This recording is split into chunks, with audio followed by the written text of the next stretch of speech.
right now at noon. Freeman Health System has a new president and CEO. And it's a cold and breezy day across the 4 states today. Even colder tonight, but slightly warmer tomorrow. A look at that forecast is coming up. Plus, President Joe Biden pardons his son Hunter Biden after Hunter faced multiple convictions earlier this year. The 4 states' most watched news starts now. Freeman Health System has a new president and chief executive officer. This is KOAM News at noon. I'm Elise Snowy. Now, effective yesterday, Tom Keller succeeds Paula Baker, who served as Freeman's president and CEO for the past 13 years. Baker announced her retirement earlier this year. Now, in a release, Baker said she was, quote, excited about Keller's appointment and looked forward to working with him through the transition period. Keller was formerly the president and CEO of the West Plains, Missouri-based Ozarks Healthcare. He has held that position since 2014. A press release announced Keller's new role at Freeman in September of this year. Now let's check in with Chris Warner for a look at the forecast. Yeah, we had a pretty cold start to the day. Temperatures in the 20s. Thankfully, we're going to warm up just a hair, but not by much. And unfortunately, we're going to have to deal with the winds. The only good thing we've got really going for us is the sunshine. Earlier this morning, MoDOT camera 20th and range line looks great. We had some patchy fog out there as well, but that all began to burn off. You could see some of that from our camera in downtown Pittsburgh this morning also. But otherwise, relatively clear skies and a nice start to the day. Yesterday started at 26, so below normal, not significantly, but still pretty cold. Only made it up to 44, and that was an early morning high. Not quite where we're supposed to be either out there. Now, as we head through the rest of the evening, we're going to hold on to the clear skies. Winds will be calm. They'll become calm by later this evening. And that's good because overnight tonight, we're falling back low 20s, maybe even some upper teens out there, but we'll have clear skies. Now, winds are going to begin to shift out of the south for us on our Tuesday, and that will allow us to have a little bit of a warm up, and the roller coaster ride of temperatures continues. We'll have details in the full forecast here in just a few more minutes. Elise? All right, thanks, Chris. Well, Joplin first responders were alerted to a house fire yesterday evening. The fire was located on South Byers Avenue. Neighbors reported seeing activity in the house recently, and as firefighters searched the premises, a woman climbed out of the upstairs window and almost landed in the arms of a firefighter. The woman stated that she had been sleeping in a closet. A Met's ambulance transported her to an area hospital for treatment. Deputy Fire Chief Andy Nimmo tells us he had contacted the Joplin Fire Marshal to respond to the investigation. Multiple agencies responded to a 2-alarm house fire in Newton County Saturday morning. Around 6:30 that morning, an off-duty firefighter saw flames and smoke from a residence off Crane Drive in Newton County. Reports stated the residence had flames through the roof. Now, residents were not home at the time of the fire. No firefighters were injured battling the blaze. Around 10 Saturday morning, a serious head-on crash occurred on East 32nd and Rainmiller Road in Joplin. Police say speed was a factor. One car was struck while turning, then overturned down an embankment. Firefighters had to use the jaws of life to free the injured passenger. All 3 people involved in the crash were transported to Joplin hospitals. All suffered serious injuries. This morning, fresh garbage was spilled out of the top of a trash hauler following a serious crash. It happened at around 6:15 a.m. on Highway JJ and Fountain Road in Carl Junction. According to authorities on scene, a northbound tractor-trailer trash hauler was struck by a westbound pickup on Fountain Road that failed to yield. The drivers of the vehicles were not injured. Well, President Biden has changed his mind and decided that his son Hunter will not face jail time after all. The president issued a full and unconditional pardon on behalf of his son. Natalie Brand has more details from the White House. President Biden ignored questions from reporters as he arrived in Africa Monday. Hunter Biden's pardon, broad in scope, clears him of all crimes he has committed or may have committed over the years from January 1st, 2014 to December 1st, 2024. It comes as Hunter Biden was set to be sentenced this month and could have faced years in prison after being convicted of felony gun charges and pleading guilty to federal tax fraud. President Biden said in a statement that he believes his son was targeted for political reasons, writing, "No reasonable person who looks at the facts of Hunter's cases can reach any other conclusion than Hunter was singled out only because he is my son, and that is wrong." But IRS Special Agent Joseph Ziegler says that's not the case. This wasn't any different than any other criminal tax case that we've worked. He knowingly and willfully filed false tax returns, and that's criminal. That's a felony violation. President Biden's decision is a major reversal of his previous position. He and his administration repeatedly said Hunter Biden would not be pardoned. I said I abide by the jury decision. I will do that, and I will not pardon him. President-elect Donald Trump, who has called the Biden family corrupt, said on social media the pardon was, quote, an abuse and miscarriage of justice. Trump himself granted clemency to his son-in-law Jared Kushner's father, who had pleaded guilty to tax evasion and campaign finance crimes. Natalie Brand, CBS News, the White House. Republican Congressman James Comer of Kentucky, who chairs the House Oversight Committee's investigation into President Biden, said on social media that Biden has done everything he can to avoid accountability. Well, coming up, a fundraiser in Neodesha brings the community together for a jolly good time. And later, we're making red velvet pancakes in the Mr. Food kitchen. Residents in Neodesha had a chance to take photos with Santa Claus while supporting a local safe haven for foster children needing placements. KOAM's Mitch Adams brings us more details. With Christmas time approaching quickly, Santa Claus has been very busy traveling and meeting kids all over the 4 states. Santa made a stop in Neodesha, where he helped support a local organization that takes in foster kids needing placements. SoHome is an emergency shelter for foster kids in the state of Kansas. We have a capacity of holding up to 20 children. We keep kids for short-term 30-day placements.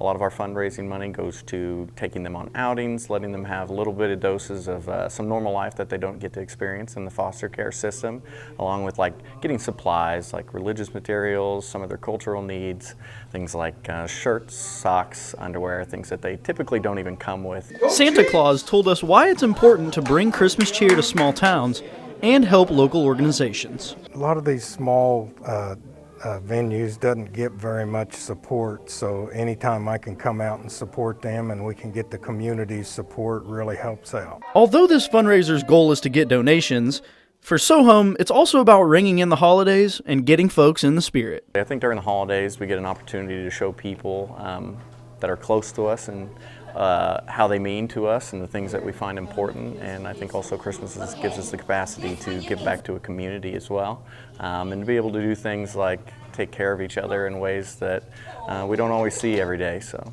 in Neodesha, Mitch Adams, KOAM News. Hot chocolate and cookies were available for anyone who attended.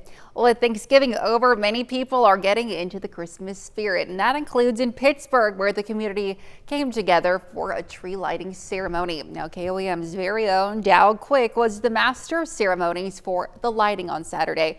It also included performances from St. Mary's Colgan's Elementary School Choir, Pittsburgh State's Hispanic Banda, and BTC Dance and Athletics. Community members say the lighting is a great way to get into the holiday spirit.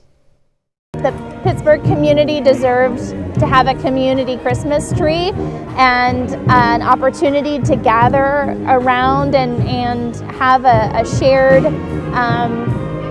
experience and something that gathers people downtown for the holidays.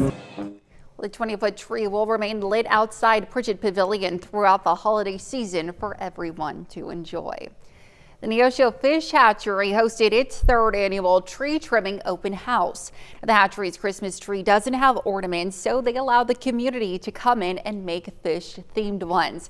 Now, many of the ornaments are based on fish that the hatchery holds, like the palace surgeon, rainbow trout, and more. So they're doing some paper crafts, some origami. We've got little wooden fish that they're decorating and making into ornaments. There's beaded ornaments.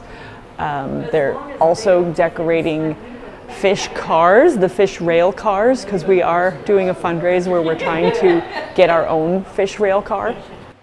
The tree trimming also marks the first donation drive for a fish rail car exhibit for the hatchery. Now their goal is $150,000. The CPKC Railroad holiday train returned to the area again this year to support local food banks. Since 1999, CPKC and its employees have donated more than $20 million to towns and communities that lie along their tracks. This year, the colorful train stopped in Pittsburgh and Joplin. Two musical artists entertained the crowd, and a check was presented to the Wesley House for $6,000. It was a free event, but those attending were encouraged to bring non-perishable food items for donation. Then a short jaunt south into Missouri. Joplin's Union Depot was the backdrop as the Salvation Army accepted a check for $4,000. Well, still to come on KOAM News at noon, Mr. Food. It's the week after Thanksgiving and we're seeing red everywhere, including our pancakes. Cold temperatures for us today, cold tonight, and then a slight warm up. Details when we come back. Welcome back to the KOAM News at noon. So we've had some cold weather out there, our roller coaster ride of temperatures. I'm sure a lot of you are tired of hearing me say that, but honestly, looking back, this is going on our 5th week of temperatures that just can't seem to find a pattern. Usually, we eventually reach a point in which we settle into, either really hot weather for a couple of 3 weeks or cold weather for a couple of 3 weeks, but we've been all over the place. Earlier this morning, our camera downtown Pittsburgh looked good. We did have some patchy fog out there, but otherwise not bad in terms of sky conditions, albeit a bit on the cold side. Heading through the rest of the afternoon, though, those north winds again picking up, gusting upwards of 25 miles an hour. So temperatures are going to feel even colder than what they'll already be, as if it's not going to be cold enough for us. And we'll also have to contend with maybe a cloud or two, so nothing too crazy. Now, as we go late evening, thankfully, the winds will begin to ease up for us, which is good news because tonight, going to be colder than where we were this morning as we fall back into the low 20s and even some upper teens from place to place. So a chilly start for us. Now, by the afternoon, winds out of the southwest now. They'll only be about 5 to 10 miles an hour. We're not looking at gusty winds at this point Tuesday, but since it's a southerly breeze, it is going to make us at least a couple of degrees warmer as we go into Tuesday afternoon. Now, because the winds are expected to kind of pick up Tuesday night into Wednesday, we'll have some partly cloudy skies late Tuesday into our Wednesday. Winds now out of the southwest, and that helps keep the temperature somewhat stable overnight into the upper 30s for most of us. So a much warmer start to the day on Wednesday, which of course by the afternoon will allow us to be much warmer as we're looking at low mid 50s by noon and highs on Wednesday going into the upper 50s for most of us. And then they're going to drop again Wednesday night into Thursday. So for the rest of the day, most of us should at least make the low 40s out there, but some of us will stop at the upper 30s. I have that north breeze 10 to 15 with gusts occasionally up there of 25 miles an hour. Clear skies will continue into the evening. Low 20s for most of us, but some upper teens possible. And thankfully, again, the winds will be calm as we go into the overnight hours. Tomorrow, again, a couple of degrees warmer, low to mid 40s. Sunny skies continue, and that southwest breeze at around 5 to 10 miles an hour. And then we get into the next 10 days, and this roller coaster ride, honestly, it is best described as a visual representation here, and that's thankfully what I can do. So here we are on Monday. We're down here. Tuesday, we're here. We go up on Wednesday.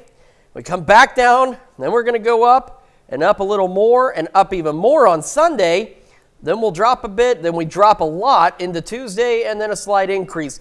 So, better representation of a roller coaster ride there isn't. And that's how it's been for us.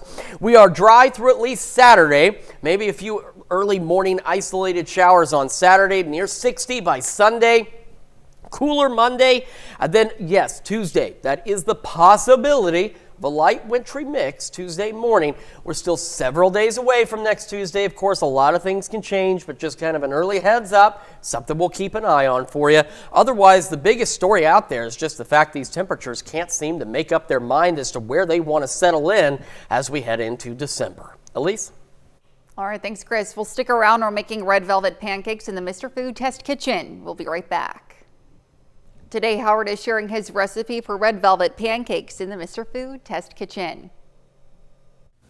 We're just getting rid of the last of our Thanksgiving leftovers, and like magic, everywhere we look, all we see is the red and the green and the sparkle of Christmas.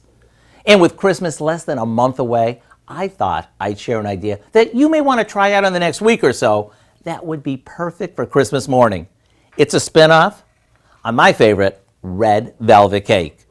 We start out by mixing a few dry ingredients together, some pancake mix, cocoa powder, and a bit of sugar. To that, we add some milk, a couple of eggs, vanilla, and a splash of red food coloring. After we mix that up and the batter is nice and smooth, we pour it onto a hot griddle or skillet and make them like we would any other pancake. And if you have little ones at home, maybe make a few silver dollar size just for them. And since you'll need to make these in batches, you'll want to keep them warm on a cookie sheet in the oven. Now, rather than serving these with syrup, these are even better when you top them with an outrageous homemade cream cheese icing. I hope you'll go online and get the recipe for our red velvet pancakes. And since you'll have the recipe early enough, it'll give you plenty of time to try these out before Christmas morning. I'm Howard with Kelly in the Mr. Food Test Kitchen, where today we found a festive way for you to say, ooh, it's so good. You like those little silver dollar ones, don't you? We can find this recipe online at KOAMnewsnow.com. Now here's a look at the 4-state market prices. Again, a cold day today, low 40s, maybe some upper 30s, breezy. Low to mid 40s tomorrow, upper 50s by Wednesday. Cold again Thursday, maybe a stray shower Saturday morning, mid 50s, upper 50s on Sunday again. Then we cool back down, and we're keeping our eyes on the possibility of some light wintry precipitation next Tuesday morning. Well, certainly a weather roller coaster for us this week. Coming up tonight at 5, the National Retail Federation predicts around 72 million Americans will shop this Cyber Monday. That's today. And Adobe expects Americans will spend just over $13 billion, up 6% from 2023. Some of the biggest discounts will be on electronics and apparel. Plus, we'll hear from representatives from Freeman Health on its Freeman Eligibility Partners program that helps ACA healthcare coverage. And the 45th annual Pittsburgh Christmas Parade takes place tonight. You can join us for those stories and more tonight on KOAM News at 5. And that's the news for now. Thank you for joining us on KOAM News at noon. Have a great rest of your day.